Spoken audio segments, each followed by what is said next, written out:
Je suis désolé, mes frères bien-aimés, que beaucoup d'entre vous soient debout, mais que voulez-vous, on ne peut pas rajouter encore des chaises à l'infini.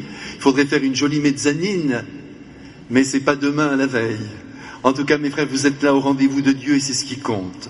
Sans doute savez-vous qu'aujourd'hui, en ce 23 février, nous célébrons le 559e anniversaire de la publication du premier livre occidental imprimé, qui n'est autre que la Bible de Gutenberg.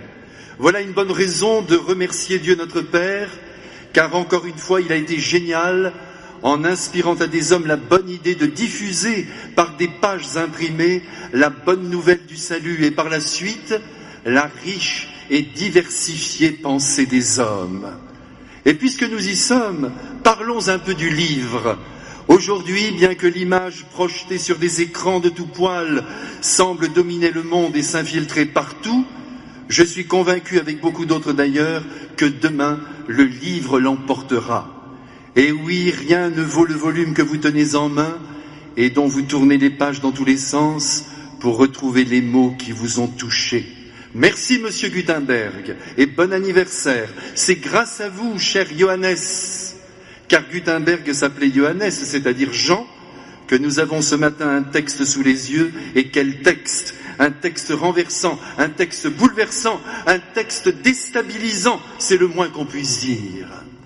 Comme toujours, et nous n'en serons pas étonnés, en matière d'amour, Jésus va loin, il va très loin, jusqu'à la démesure, disons même jusqu'à l'outrance, dans les exigences qu'il nous demande de vivre en ce domaine.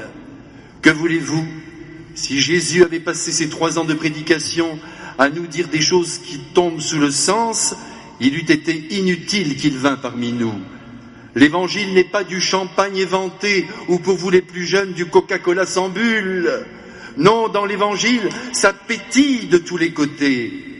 Et quand on boit gazeux, il n'y a rien à faire, ça brûle dans le larynx.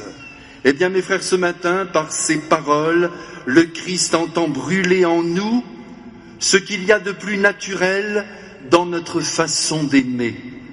En amour, il veut absolument que nous atteignions à des sommets vertigineux, tout simplement parce que c'est par cette ascension que se joue notre perfection d'homme. En effet, mes frères, je vous rappelle que la perfection à laquelle Jésus veut que nous parvenions se situe dans l'ordre de l'amour. Il ne s'agit donc pas d'une perfection qui reposerait sur l'unique volonté de ne pas pécher.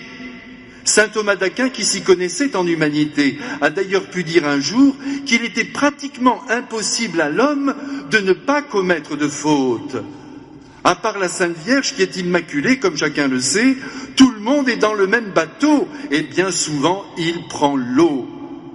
Nous restons de pauvres êtres et nous le resterons jusqu'à la mort, faillibles, incertains, soumis aux variations du caractère, sans parler de tout ce que nous héritons à titre génétique de nos ancêtres. Quel méli-mélo! Merci les parents. Un jour nous sommes la douceur même, le lendemain, sans que nous ne puissions vraiment nous l'expliquer, il y a de la colère qui ne demande qu'à sortir de notre bouche.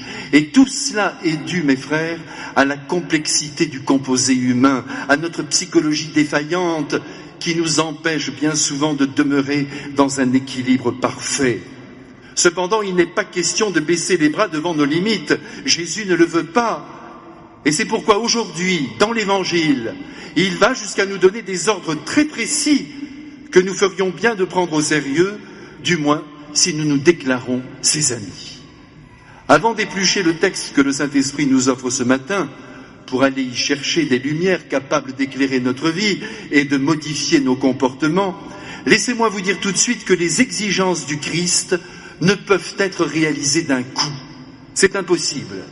Il faut des années pour devenir chrétien. Il faut une vie pour faire descendre la sève de l'Évangile dans toutes les branches de notre arbre intérieur. Il est donc inutile de presser le pas. Comme le disait François de Sales, l'empressement est la mère imperfection de toutes les imperfections. Et puis surtout, n'allez pas dire « je n'y arriverai jamais ». Dites plutôt « attaquons sereinement par un bout et à la longue, nous en viendrons à bout ». Allez mes frères, courage, et commençons par le commencement des propos du Christ. La loi du talion, vous la connaissez par cœur. Elle est aussi naturelle qu'horrible, n'est-ce pas? Eh bien, Jésus va lui tordre le cou. Œil pour œil, dent pour dent. Tu m'as fait ça, je te fais ça. Mes frères, le danger d'une telle loi, vous le voyez, c'est qu'en ripostant à la violence par la violence, on engendre de la violence, et quelquefois jusqu'à la 5e génération. Ces dernières années, le spectacle est flagrant, vous ne trouvez pas? Une bombe en appelle une autre, un attentat en appelle un autre. Pour ne prendre qu'un seul exemple crucifiant, le Proche-Orient marche sur cette voie qui n'a pas fini d'être ensanglantée. Seulement voilà, le problème là-bas comme ici, il n'est pas d'origine politique. Il est dans le cœur et l'esprit de l'homme qui s'imagine que s'il ne riposte pas, il va apparaître faible et on va lui marcher dessus. Donc, allons-y, frappons comme on nous frappe. Le drame dans cette affaire, mes frères, c'est qu'il faut bien reconnaître que parfois, cette manière de faire est efficace. Eh bien, Jésus nous dit, tu crois que c'est efficace, mais à la longue, cela ne l'est pas. Certes, la victoire semble assurée sur l'instant, mais le feu couve sous la cendre, et un jour, il embrasera de nouveau de sa haine ceux qui l'ont cru éteint. Jésus nous supplie donc de croire qu'il ne faut pas répondre aux méchants par la méchanceté. Il va même plus loin, presque jusqu'à l'insoutenable, quand il propose comme solution idéale de tendre la joue droite à celui qui vous a giflé la gauche.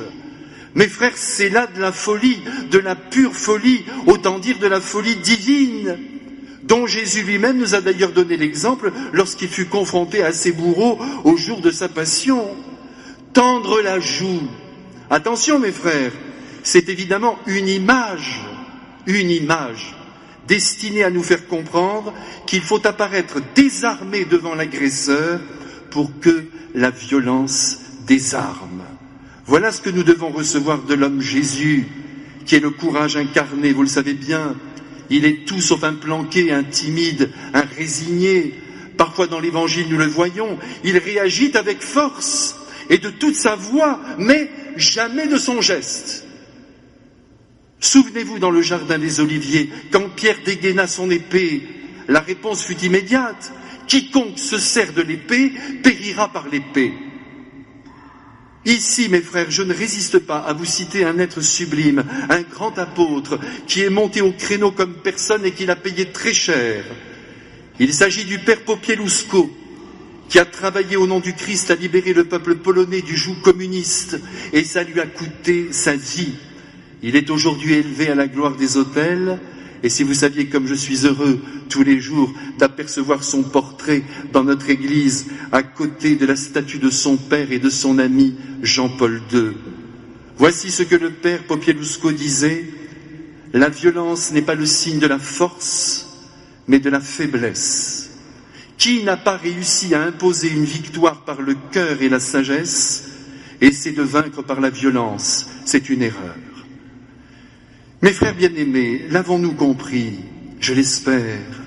Aussi à tous ceux qui critiquent la sagesse reçue du Christ et qui, à table, entre 2 verres de vin, se moquent du christianisme et de sa doctrine en nous envoyant au visage l'histoire de la joue qu'il faut tendre à l'ennemi, servons-leur un bon verre d'eau fraîche qui vient de la source évangélique et expliquons-leur une bonne fois pour toutes que la violence en boomerang crée une violence sans fin, et concluons en leur disant que les propos du Christ sont donc intelligents. Demandons-leur aussi de ne pas prendre les chrétiens pour des idiots, mais pour des êtres qui cherchent la paix. Pardonnez-moi d'évoquer un souvenir. Je me souviens de quelqu'un qui insultait très gravement une personne qu'il avait en face de lui. Il lui parlait à 10 cm du visage avec une violence inouïe, quand tout à coup, celui qui était insulté s'est mis à genoux devant son insulteur. Immédiatement, ce dernier l'a relevé et l'a serré contre lui. Ça, mes frères, c'est le pouvoir de l'amour qui va loin. La prochaine fois que votre femme ou votre mari vous parle avec violence, car évidemment c'est la chose courante, je vous le disais il y a un instant, en raison de notre fragilité fragilité psychologique et nerveuse, au lieu de monter le ton, calmez-vous. Et si votre femme ou votre mari vous dit « Ah, tu ne dis rien !» mais réagis, bon sang. Continuez de rester en silence, ou dites simplement « Ce n'est pas en passant par la dureté de cœur et par des paroles qui font mal que nous allons résoudre notre problème.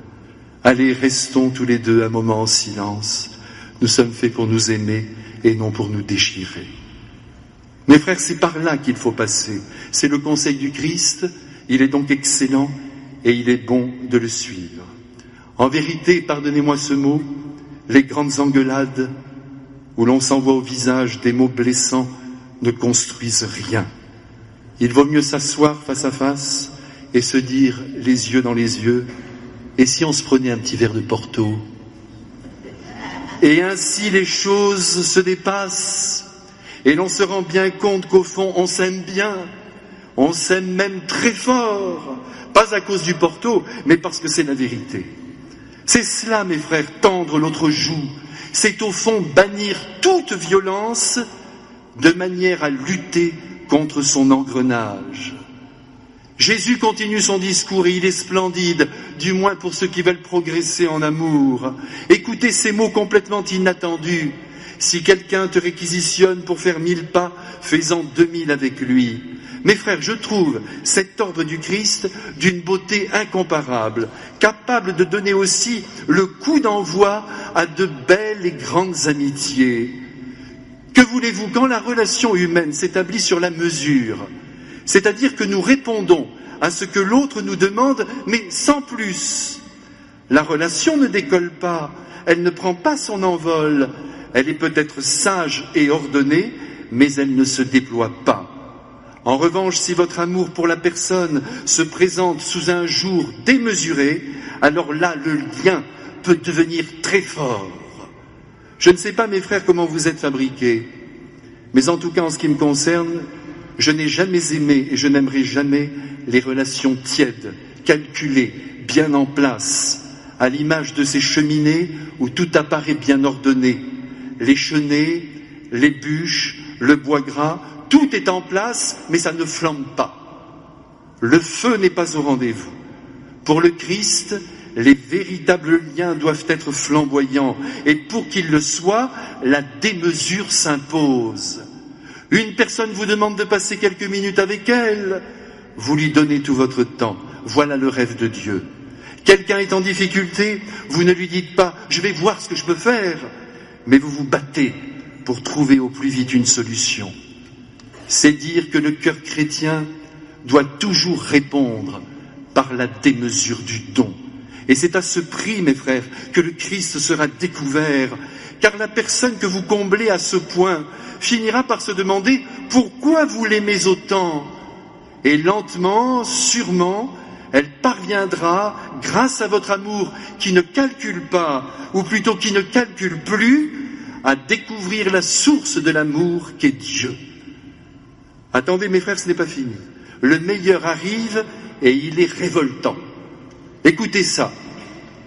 Aimez vos ennemis, dit le Christ, et priez pour ceux qui vous persécutent, car c'est par là, dit-il, que vous ressemblerez le plus à Dieu qui, tous les jours, quelle que soit la méchanceté ou la bonté des hommes, offre à la terre le soleil et la pluie. Mes frères, je ne sais pas si vous avez des ennemis. Entre nous, je l'espère, car comme le disait Clémenceau, si vous n'en avez pas, c'est que vous n'avez rien fait.